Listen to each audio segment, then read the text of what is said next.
सकाळी उठान पहिली देवाची पूजा केली आणि चललंय गुडाळाक.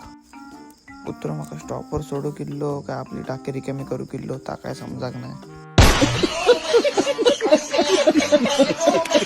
आज शुक्रवार होतो, बाजारात अजिबात गर्दी नाही होती. माका बघून कुत्र्याने एका टायमाक नजर फिरवल्यानी. कभी कभी लगता है कि आप उन्हीं भगवान है. नंतर काडोलीक जाऊन पेरूक भात घेऊन इले. भात जसा पेरून झाला तसा जुन्या पद्धतीचा आम्ही पॉवर टिलर चालू केलं. तेवढ्यात वाडीतल्या एका पोरग्यान कविता म्हणाक सुरुवात केल्यान. चांदो मामा ग तुझे लांब लांब लांब.